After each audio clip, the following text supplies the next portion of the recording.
Hi, Nick here from Pods with Nick and James. Just a quick one before we get into this podcast. I want to say a massive thank you for the support that we've received since starting these podcasts.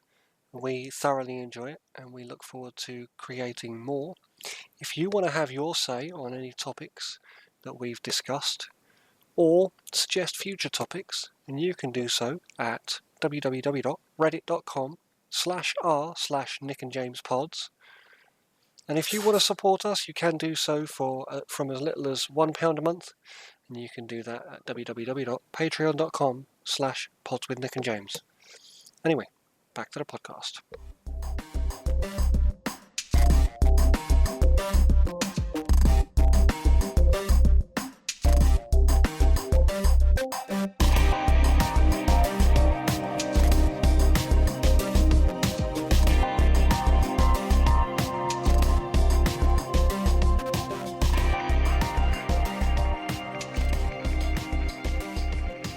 Welcome to Pods with Nick and James. I'm James. With me is Nick. I'm supposedly leading the discussion this evening. My chosen subject was the famous astronomer, polymath, as all individuals of great intellect at that time were chosen to be called. The individual is Galileo, or Galileo Galilei, as to use his full name. Weirdly enough, Galileo was his family name. So I guess Galileo. With me is Nick, obviously. Hi, how you doing? So we've looked at a number of different sources. I spent a good 9 hours listening to an audiobook on Galileo's life. The book in question is, and of course Audible's changed, but weirdly enough, the title of the book was literally just Galileo. Galilei, it was it was a biography, and it was designed. Oh, sorry, here we go. Here's the book. Right, Galileo. A Life by James Reston Jr. It's a very, very good book. I will give it 5 stars.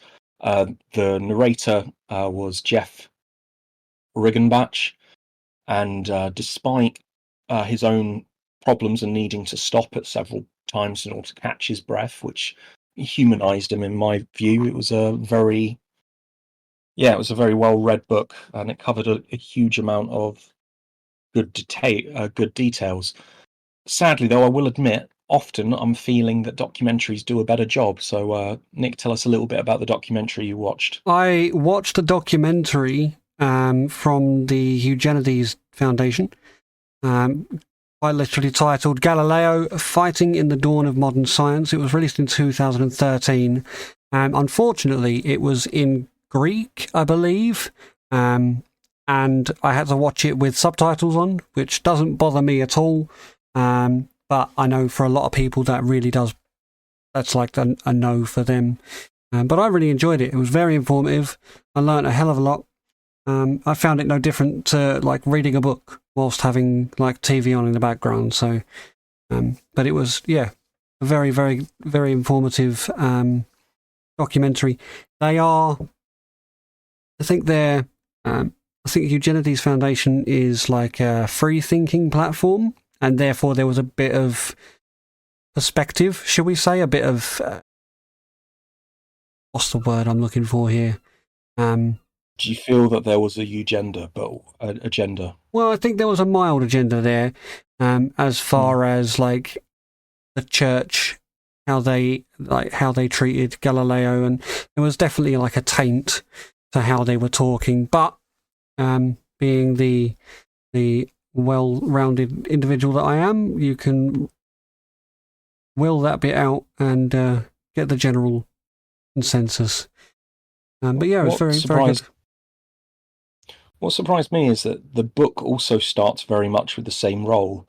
However, as you read more of the book, it actually seems the book that I read, it seemed to actually become more and more conservative, like not looking at Galileo as just bravely fighting for his beliefs and his theories versus an ignorant time and a mono theistic and mono kind of restricted belief system, but it actually kind of documents how he would get people on side with one theory, and then unfortunately, with his next act, as it were, completely alienate people that he'd spent ages trying to get on side. It also looked at the mistakes of the Inquisition and of Pope Paul V. Yeah. Who, weirdly enough, Pope Paul V was not the Pope at the time of Galileo's house arrest, but he was. No, he was the Pope. He was the Pope that he was the Pope that came before, wasn't he? Because if memory serves, he was in good standing with one Pope. Used that to speak in Rome a couple of times in front of a lot of theologians about his perspectives, and got a lot of people on side by sharing his views, shall we say, in Rome whilst he was in power. Yeah. Well, I guess we'll start with it. All right. I guess my first question will be: what was your understanding of, or your knowledge of Galileo prior to the research done for this podcast? Pretty much just the name, and he was another one of those Renaissance era free thinkers that changed the world. I put him in the same kind of box as you have like Plato, Archimedes, Socrates, even Newton, for how I don't necessarily know everything that they've done, but I know they had the same kind of impact on the way the world thought and the way the world thinks as each other. Yeah, no, I'm very much the same. Like, I was aware of Galileo, and I know that he, I know that he had fought the church. What I wasn't aware, that I thought he had died for his beliefs. Whereas, I thought, I knew that he was an astronomer. I wasn't aware of the improvements that he'd made to the telescope, his invention of the military compass, or a number of his inventions. I also wasn't aware that he was one of the first people to get a patent on one of his inventions. It was to do with it was a water pump that he'd invented.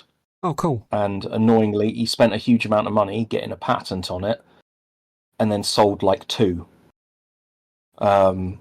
Which, it's really interesting. He was very much a showman, but not necessarily a fantastic businessman. What I liked reading about or hearing about was that he, a lot of the things that he thought, and I say thought because he didn't necessarily test very much. He would come up with these amazing concepts. No, there's hypothetical scenarios that people have, like historians have put out there, like he dropped weights off the Tower of Pisa. However, it's not actually generally thought of that he did that. It's that the consensus goes that he thought about the process of chopping different weighted objects off of the Tower of Pisa, and That's how he came up with the theory that everything moves to the towards the Earth at the same speed, unless it's affected by other factors such as like air resistance. Yeah, no, I honestly thought he had but I guess that I will admit the biography that I'm reading is dramatized, and it does talk about how the reports are varied and a little bit suspect in their styles. What do you okay now having watched the documentary? What do you think was his biggest achievement? I think from a mathematician's standpoint, it is Brilliant. Yeah, break it down into the other bit. yeah. I'm gonna say one thing, but by all means, the man did a lot. So Mm. hit me with your different favorite bits. From a mathematical perspective, he came up with the idea of inertia, didn't he? Although he didn't Mm. use that word, he conceptualized inertia, and that in turn paved the way for Newton to do what Newton did later on. So I think that was quite possibly the biggest achievement that he did from a mathematical perspective. But from a philosophical perspective or a theological perspective, I think what he did was he started the way for the church to be separate from um, scientific investigations. He started the road of that separation because previous to that, the church was at the forefront of all things philosophy, mathematics, theology, and everything had to be crossed and ticked via the church. Whereas post Galileo, not so much. It started to move away from the church's power, and you started to get more and more of these so-called free thinkers. Yeah, no, absolutely. For me, although I disagree on the why he did it, he basically so I disagree with why he improved the telescope. But what I do like is the fact that he got some drawings, had a conversation with a man about how a telescope works, um, hired a glass blower, and made his own, and then made several prototypes. And then within the course of a couple of months had improved it several times. So he heard about something, got some drawings, and by hearing about something and getting some drawings, he backwards engineered, made one from scratch, and then improved it beyond the original several times. And the reason why I disagree with why he did this is because he wanted to be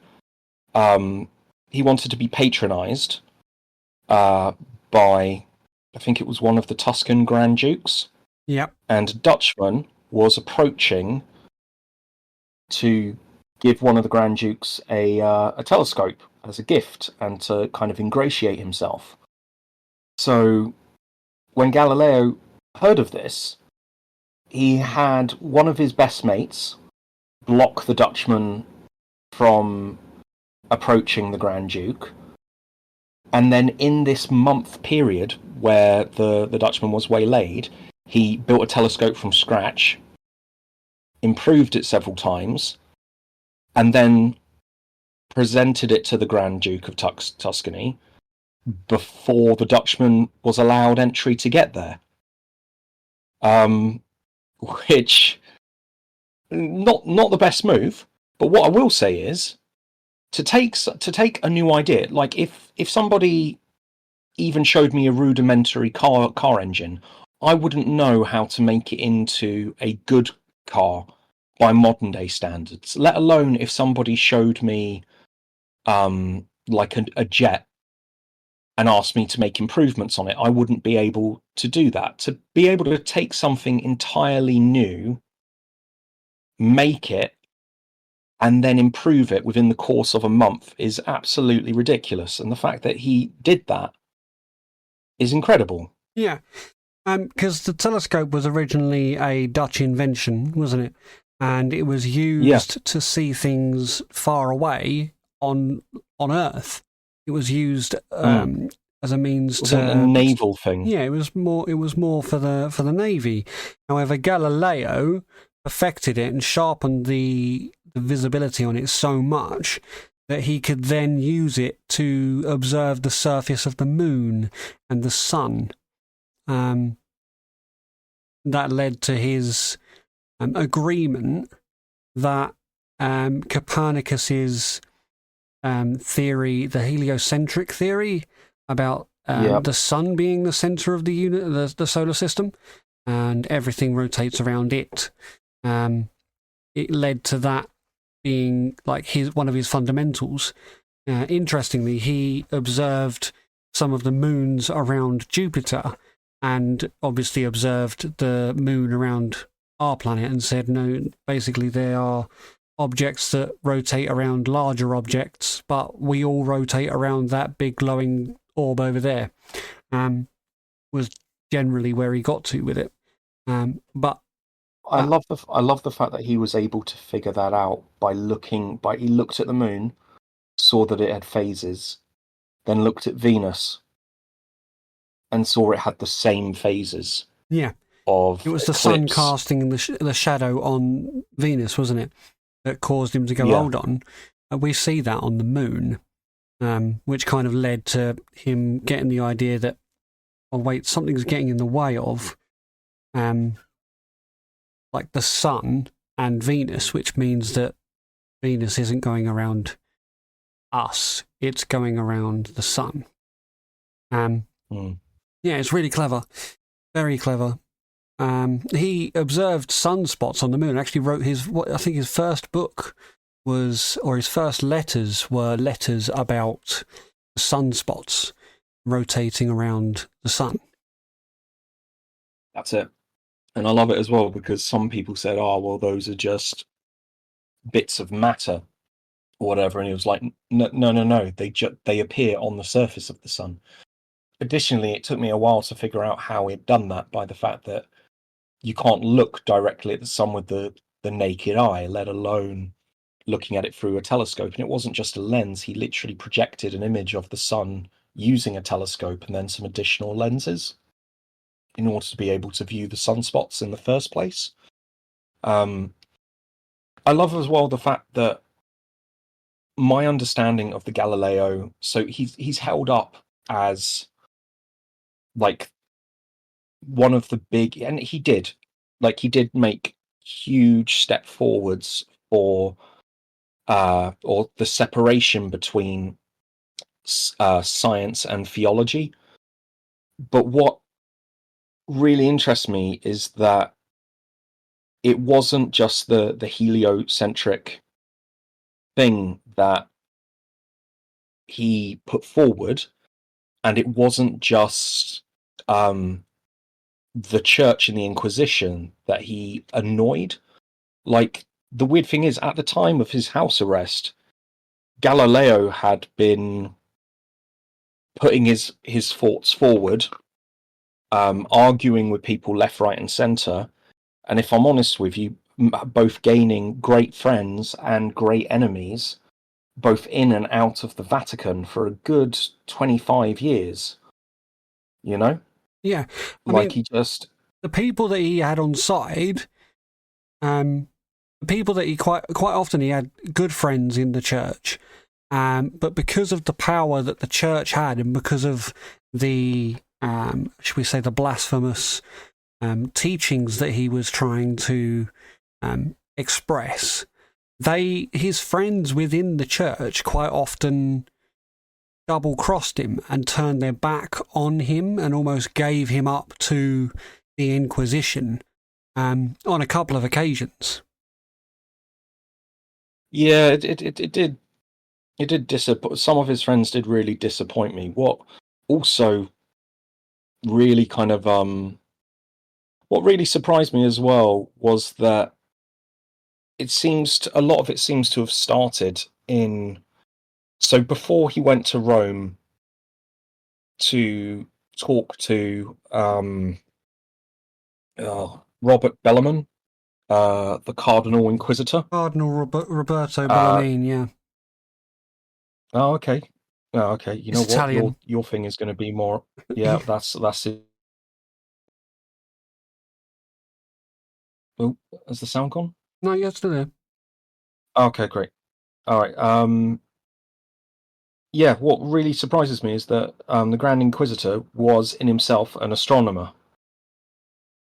And it also surprises me that when Galileo was originally attacked in the early 1600s, it was by a gentleman who was looking for a way to promote his own ascension within the church. Like Right. he wanted to become more powerful person. So he attacked Galileo, and it had the opposite effect. The leaders of his order would literally just said, "No, mate, you're wrong. Shut up," and then sent a letter of apology to Galileo. But the moment that this one, which bloke was it? I need to find this. This is really going to annoy me. But this one bloke attacked him in the early 1600s, and then it just seemed to start this continual kind of procession of people who just more and more and more attacked him until there was a great consensus. Like up until like Copernicus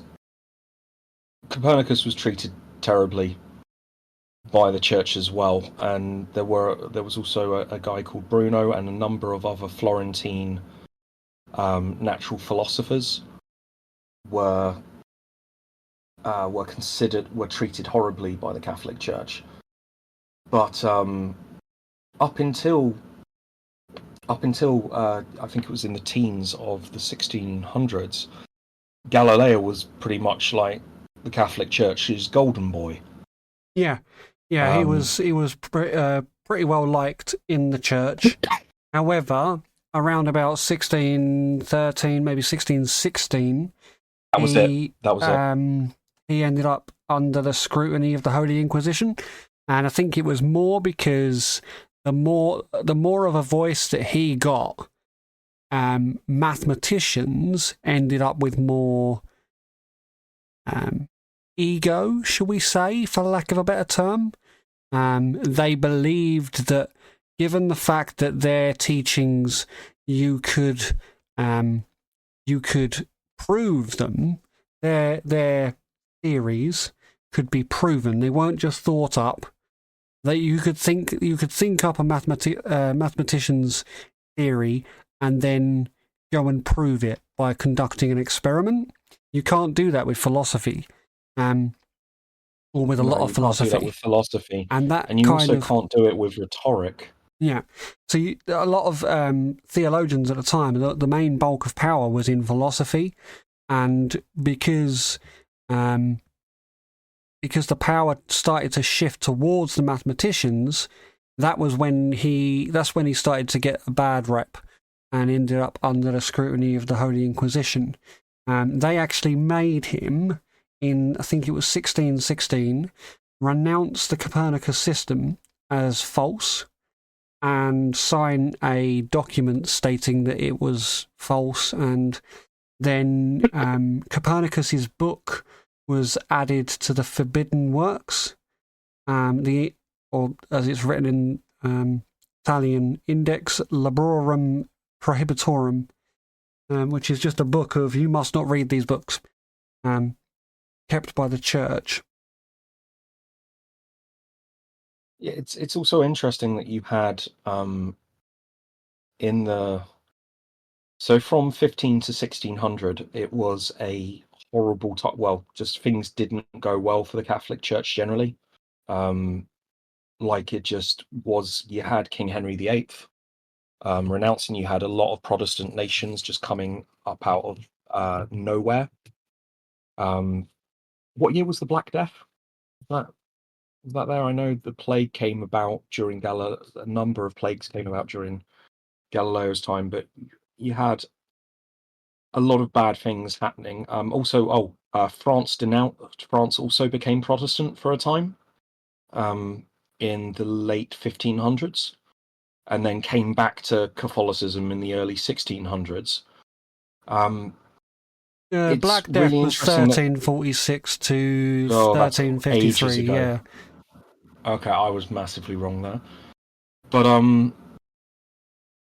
you have this institution which had for a number of hundred years had enjoyed like a solid stranglehold in power, and that's the thing that really annoys me, that at this time I don't think it yes, it was about theology, but it was more about power, and you could buy power, and you could buy certain levels of freedom, and you could buy forgiveness. And it kind of really frustrates me that, like, you've got in people like Galileo simply wasn't rich or influential enough to get away with things, whereas richer people who claim to believe in Copernicus were entirely just left alone.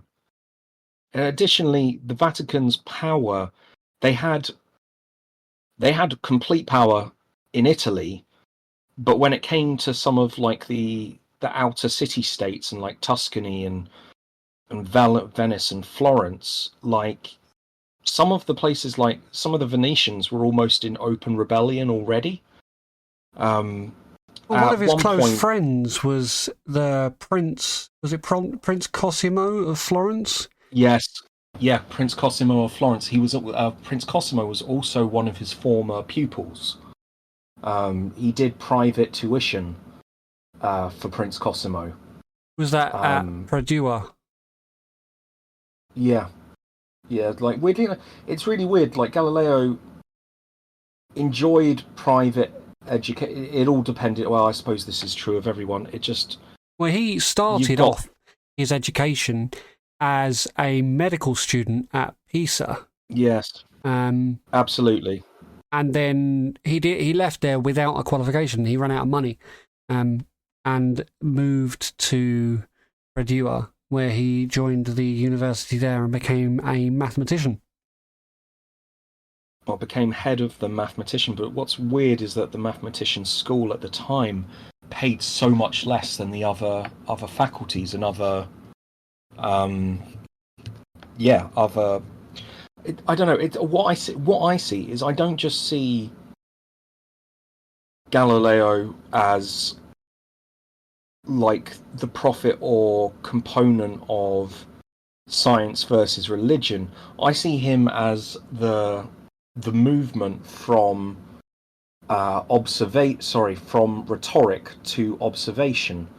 And what really interests me is that everyone seemed to be convinced that Aristotle was right about everything, and that they were using all of Aristotle's stuff as almost like a separate canon for the Bible. And yet Aristotle himself, what they had of his writings, Aristotle didn't write full books, full works like Plato wrote full books, and we only have about, like, I think it's a tiny number of Plato stuff, whereas Aristotle started the Lyceum, and all of his stuff was lecture notes. All of the writings they had of Aristotle were scraps of lecture notes where that he did orally. The Lyceum literally translates to walk and talk. Yeah.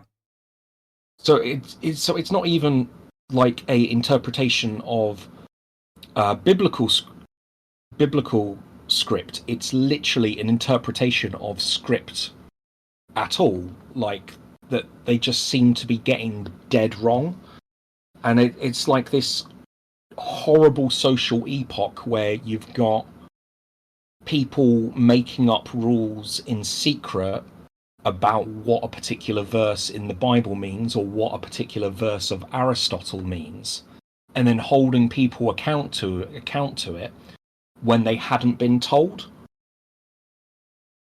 You know what I mean? Yeah. Like it feels like towards the end of Galileo's life, it just feels like everybody was waiting to trap him. You know? Yeah. Like just he slowly but surely. I think you can call it. He had a couple of swan songs, didn't he? So obviously he was put under house arrest after no, wait, that wasn't then. He was stopped from teaching Copernicus or investigating Copernicus's teachings in 1616, which he did begrudgingly.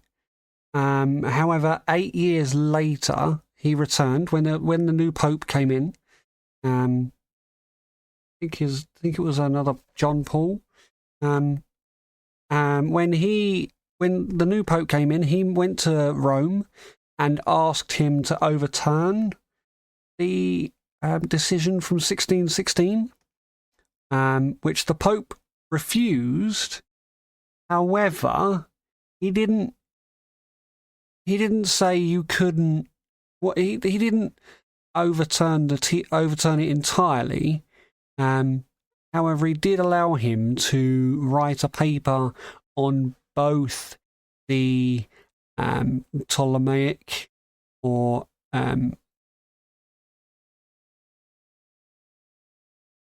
what's the other? You had the Ptolemaic, and the Ptolemaic and the cosmology. Like for Ptolemy and for Aristotle, they didn't believe that the Earth moved. So he said you can have, because that's what the Catholic Church heavily believed, was that the Earth was the centre, and everything revolved around it, and that's the Aristotelic teachings.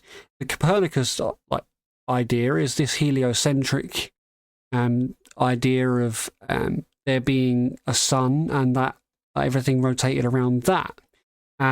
So what the Pope said was, you can write a book, but I want it to include both theories.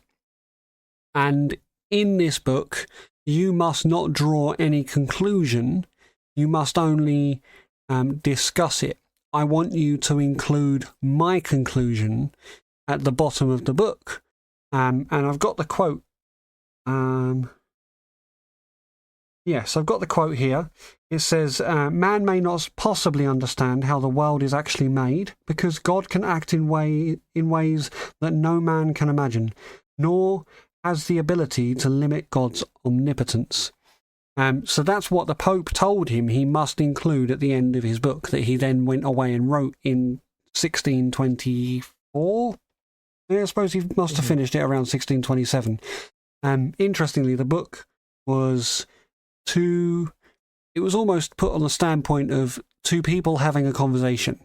One from the actually there's three people having a conversation. One of them is like the Copernicus perspective. The other one is the Aristotelic. Can't say it. Aristotelic. Aristotelian. That one. Yeah, the other one was. It's only because I've listened to a really smart bloke pronounce it that way. I might be pronouncing it horribly wrong. That's absolutely fine. We'll blame the smart bloke. Aristotelian. His perspective. The other one was I suppose was trying to be Galileo. However, come 7 years later, he was then called to Rome to stand trial, because the philosophers didn't like the fact that there was and it was almost like there was an open agenda against the Aristotelic principles in the book, and they said that as much as the Pope wrote and people were against the Pope by this point. They were looking to overthrow him. So the Pope was backed into a corner and kind of went, no, I've got to call him to trial to save his face. And then they called him to trial, and that was when he was fully renounced from the church, and then he was put on house arrest. Following the trial in 1624. No, not 1633, sorry. During the trial, though, he was threatened with torture if he didn't agree that he had made an agreement with the church not to write about Copernicus anymore. He was threatened with torture. He was threatened with lots of life imprisonment. Yeah.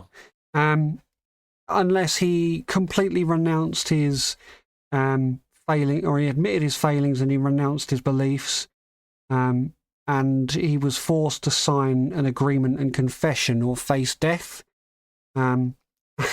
Ironically, or not ironically, interestingly, and this is one thing that a lot of historians once again skirt over with a bit of we'll say they pencil this one in. They say that when he signed his confession, he whispered under his breath, and yet it still moves. Almost like I'm still going to believe what I believe. I'll write whatever you tell me to write, but I still know what I think. And you'd think 1633, he's been locked in house arrest. He's at a pope's house, not a pope's house, a priest's house, locked in a room. He's actually not very well at all by this point. His health is heavily declining. What does he go and do? He writes his most important book. Between 1634 and 1637, he takes the time following his trial to put his most important work in text, called Dialogue Concerning Two New Sciences. And that's where he recounted all of his experiments on freefall and inertia. And paved the way. That book itself paved the way for a very important man who is said to have stood on the shoulders of Galileo. You know who I'm talking about? Is it Isaac Newton? It was Isaac Newton. So without that book that he wrote in sheer defiance to the church in 1637, or released in 1637, he, like Isaac Newton, would not have had the foundation to start the Enlightenment. Start his Enlightenment, yeah. By 1639, I think it was, he was completely blind. No, 1638. Yeah, he was completely blind. I felt really sorry for him, because this is a man who literally spent all of his life valuing observation. Yeah. You know, this is a man who had looked at the sun and was okay for a time. Yeah, I mean, to be fair, let's be completely fair. It's probably the looking at the sun that caused his eyesight to go. Yeah. But somebody's got to do it. Without him doing it, yeah, we wouldn't know about sunspots. Well, I'm sure he would have worked it out eventually. Someone else would have done it, but he did it. You know, he did it early. It's a shame as well, because I'm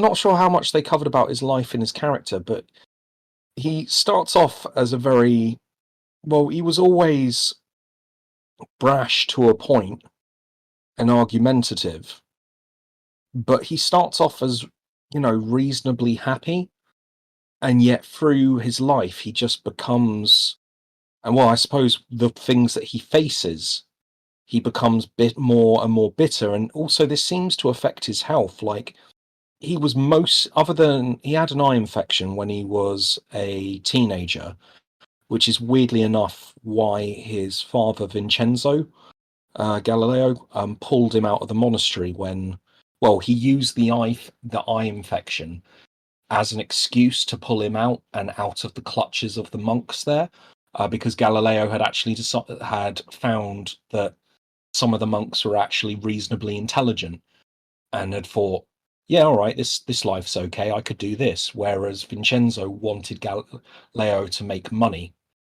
so he pulled him away from a life of being a monk, really tried to push him into becoming a doctor. As you said, he ran out of money, didn't do that, but still studied a lot of mathematics. Yeah, he ran out of And money then, when his father died, didn't he? mm, He was. well, and then he became the sole proprietor. Like he was the eldest son of 6 children. Like, I genuinely feel sorry for the fact that the dowry payments to do with his sisters, somehow he was responsible for looking after the men who married his sisters, and this became a problem for him later when they started demanding money from him. And additionally, like his younger brother Michelangelo, I'm not sure if this is just my book, I'm not sure what they said in your documentary, but they just make him sound like a douche. They didn't say a lot about his family, other than his father They in the didn't. documentary. No, Oh, okay. Okay, well, it's fine. His father was not a failed musician, but like he was sort of a musical genius.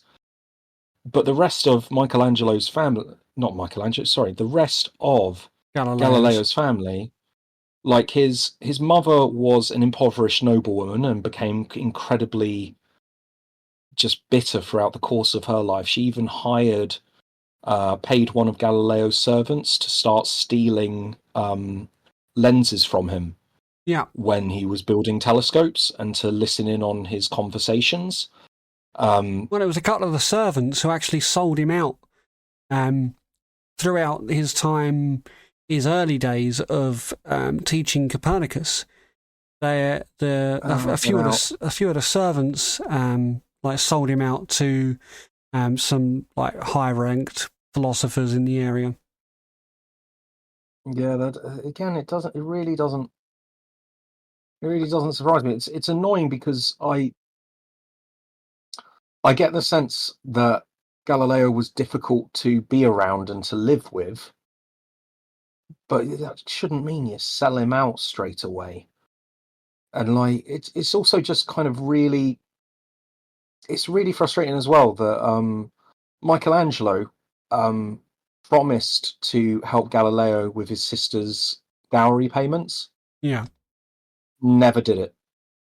Never did it at all. Like in fact, 2 of Galileo's brother-in-laws took him to court over this, but I'm going to be honest with you, the dowry payments they demanded were ridiculous. It wasn't, oh, can I have some bread? Can I have some, it was literally, I want to be able to live in luxury. I don't want to have to worry about money at all. And you're going to pay for all of it. And it was just, I don't know, just the scale of the number of demands on Galileo And Galileo during his mid-30s. wasn't ever rich. It wasn't No, really there wasn't any influential, point. Yeah, but not rich. exactly. I think that's where a lot of the misconception at the time of Galileo comes in. Everybody thinks, oh, he's really influential, he's incredibly intelligent, he must be loaded. Yeah, and this is the thing. Everyone assumed that. What I also one point I really did struggle with Galileo is that when he didn't marry his mistress, he went out. He clearly did love her, as he had several children by her. Even both of his daughters, Yeah, wasn't he it 2 daughters sent and a to son? yeah, 2 daughters and a son. Both of his daughters, he put he both of his daughters became nuns, Mm. again Catholic nuns, Yeah. and he still visited them and stuff. but they didn't even grow up. The one problem I have is at the time, lots of people had mistresses, but you didn't necessarily flaunt it. No. Whereas Galileo was constantly being attacked by other people over everything.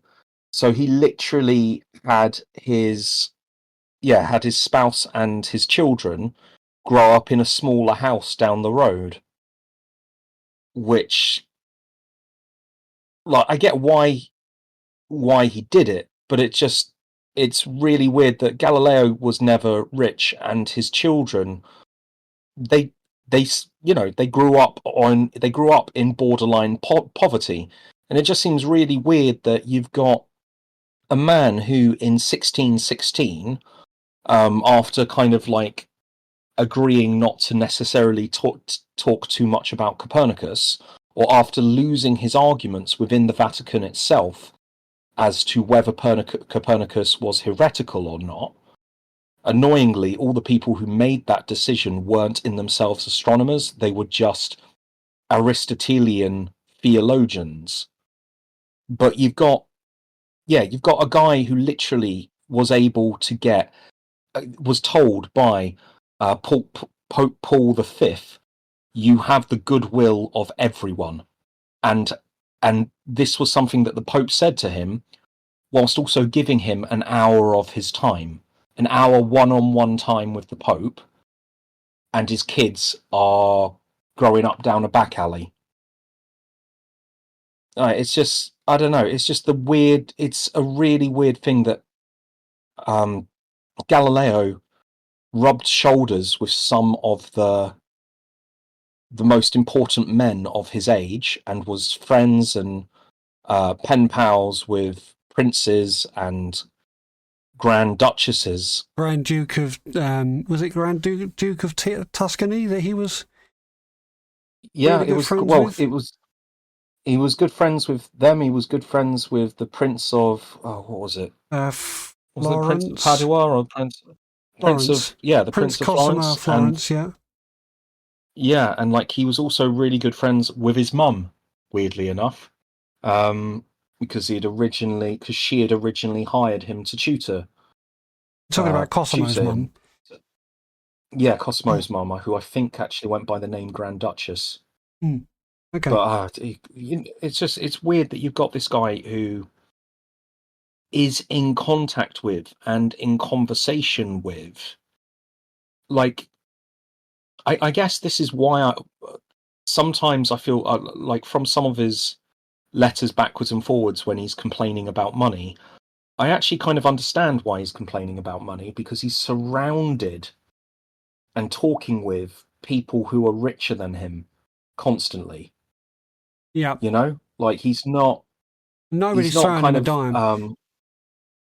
yeah, this is it. Like they and no, and because nobody throws him a dime, he's constantly asking for the money and then grumbling when he gets it, Yeah. because it's already gone. It's already gone to his brother-in-laws. It's already gone to but all right, but I don't know.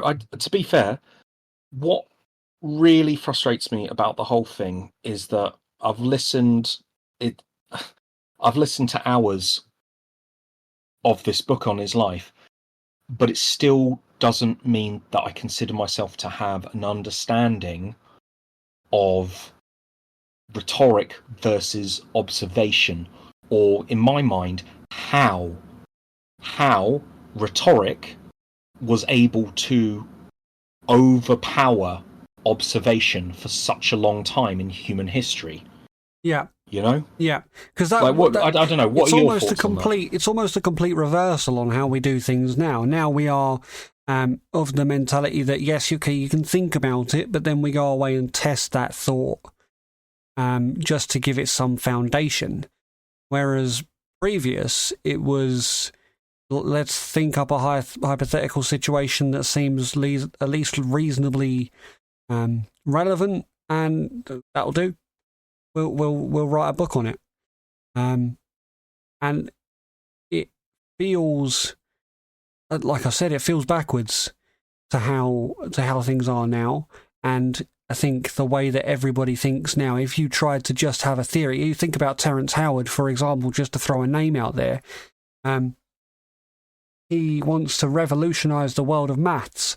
He's come up with a theory that 1 times 1 equals 2, and wants to re-audit the entire world of maths based on that theory. Which is fantastic that somebody can have that rhetoric in their head. However, in our foundation, in our reality now, you must then go away and prove that your theory then works. And when you look into it, it doesn't. So society now doesn't work on that basis. I don't know about you, but I feel like social media is kind of leading it back towards that, where just having an idea, and if it sounds good enough, then that's good enough for everybody else, because of the amount of traction that somebody like, for example, Terence Howard has got. He's a very famous celebrity, an actor, and the amount of people that listen to his theories and go, wow, this guy's a revolutionary, he's going to change the world. No, it just doesn't work from a scientific perspective or from a mathematical perspective. It doesn't work, and you must go away and test your theories, to like corroborate them, shall we say? But the church never did that, and the idea that you would want to go and prove your theory wasn't necessary. It baffles me. It really does not sit in my head very well at all. I mean, I'm quite a logical person. What weirds me out is that people would argue, and they would argue over logic, and they would reason over things, but the direct observation of fact would be somewhere hiding in the corner. And it was always, well, how wealthy are you? Or how well known are the arguments that you've made? How well known are the arguments, or how well known are the people who believe in your argument, and therefore that's your corroboration. That's your corroboration. That's your power. That's the truth. The truth in your argument is in the public opinion.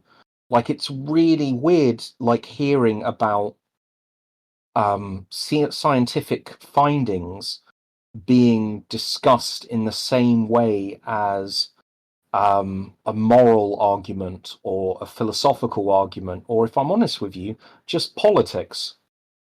It really just seems like there was no truth. It was just politics. The more you're saying, the more I feel like it has transitioned back into that phase through the use of social media. I'm terrified at the moment. I'll admit, because I actually think you're right, and I think things are going back that way, and it's also it's in advertisement, it's in social media for sure, but it's also just in society at large. It's like, this is true and right because this big company says it's true and right. There's no, I don't know, just like the things that corporations ask their workers to do or expect their workers to do with no compensation. And it's weird that you're seen as, you even have to come across as belligerent in order to put across a different moral view on the idea of selling time and effort and action for money.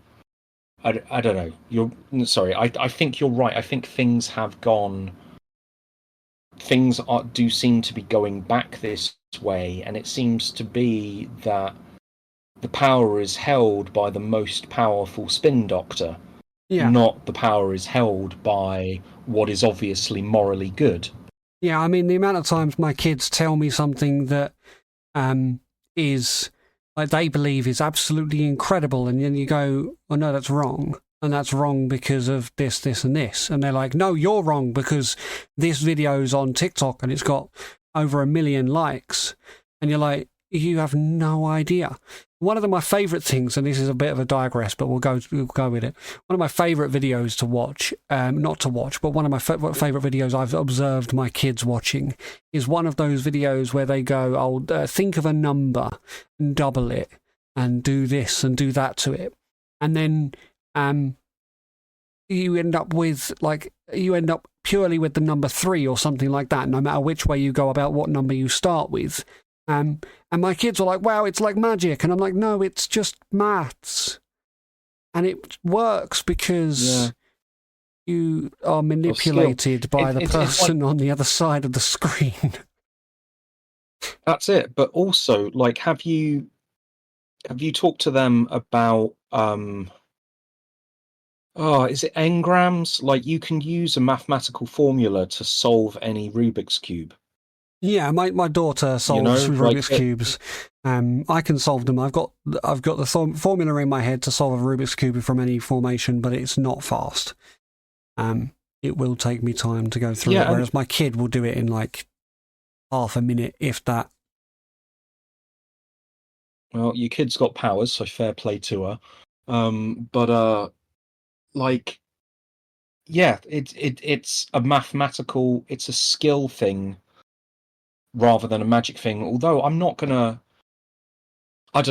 too worried, and I don't want to tell any kids that they're wrong or take away their wonder when they look at things. But I will admit it does. Truth and public opinion and popular opinion are two separate things, and like, just because several million people believe something doesn't mean that it's right or that it's wrong. It just that there might be influence in a popular opinion, but that doesn't change whether it's true or not. So like, for example, if anybody tried to defend religion by saying, "Oh, well, most of humanity all throughout the course of the history of humanity have believed in some form of God, and it's only nowadays that people don't believe," that's not a strong argument. But then again, neither is "the church has done incredible evil, therefore God can't exist." It just changes whether God is either all powerful or all good. Yeah. Because if he's both, then how come the world looks like the horrible, messed up place that it is? Even though, as I sit here in, I won't say, but even though I sit here in a comfortable English town, I know that it's bad in other places in the world, and I know that it's bad, like, even just down the street. But that doesn't change whether something is true or not. No, it's just, I don't know. I think maybe I need to do another episode on thought experiments or on logic as a whole, or logic versus rhetoric, which seems to be what the entire life of Galileo is all about. And I apologise to our listeners that we've covered so little ground on this, but Galileo, research him. He was an amazing bloke with some amazing ideas. Did he do everything right? No. Was he persecuted? Yes. On that, there's a lot to be learned from him, though. How long was it before he got an apology from the church? Do you know? I do know. It's embarrassing, but what I find really interesting is it doesn't say in the Bible that the Pope's infallible. Like, St. Peter was arguably the first Roman Catholic and the first Pope. Mm-hmm. Yeah? But he was massively fallible. Like, the whole reason why Jesus put him on the top and put him in charge of the church was a way of saying, look, you're flawed. This is human. You've denied me 3 times. You are human. Do your best to feed my sheep. Do your best to look after people. And yet somehow there was just this complete reversal of, the Pope has been elected. He needs to have absolute authority. Because he needs to have absolute authority, we need to claim that he's divine, which seems to be what you get with countries like North Korea, which then claim that their leader is in fact divine or magical. And I mean, I I thought feel we'd that moved away any from that after the Egyptians and the Grecians. Who was no, it the? just keeps coming back. It's ridiculous, and I'm sorry.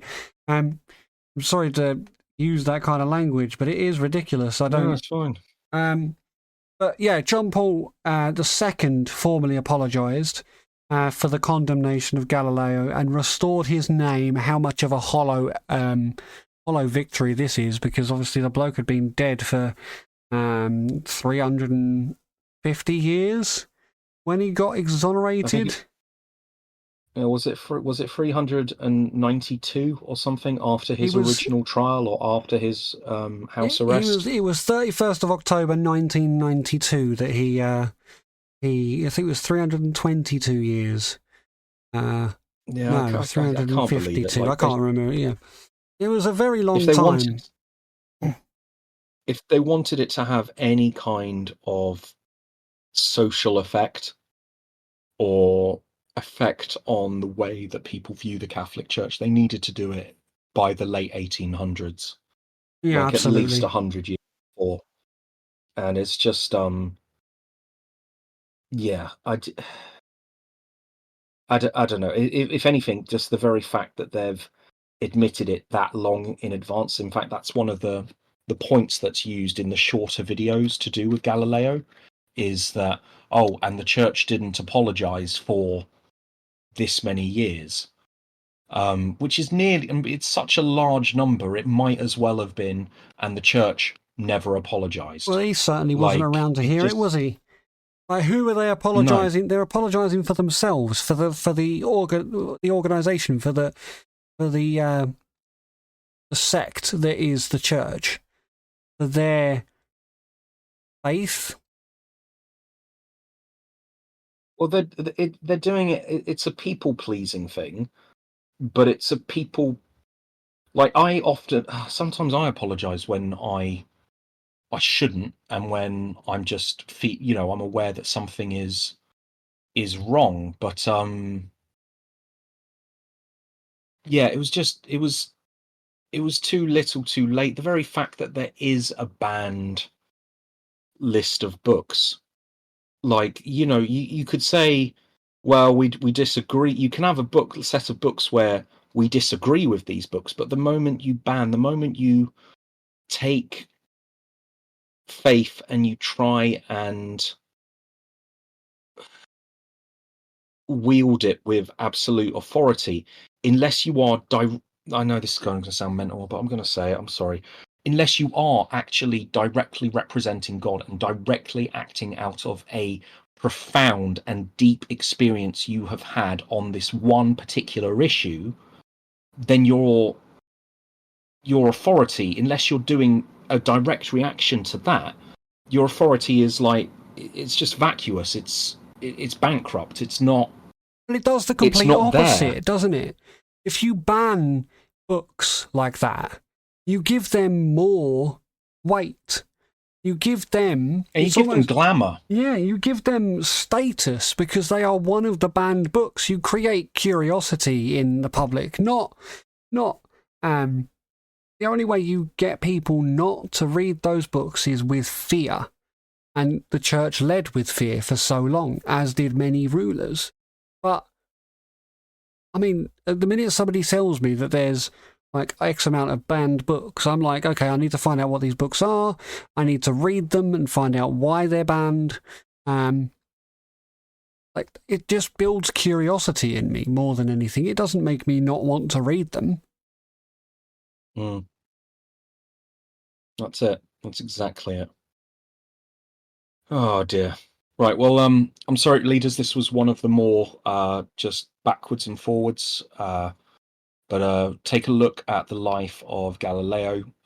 He's definitely a person who is worth researching, and I'd also say take a look at the relationship and the authority of rhetoric, and think about how much secondhand opinions affect your own views and how much facts affect your own views. Um, Having said that, I'm fully guilty of having so many secondhand opinions and things affect my views. But this has been me and Nick dipping our toes, barely dipping our toes into what is a huge subject and affects a huge swathe of human society. I'm going to call it an end there, as long as you're all right with that, Nick, and Yeah, we'll come absolutely. back to this at another point. Yeah, thanks very much to everybody for listening, and take care. All right, thanks for your patience, everyone. Bye.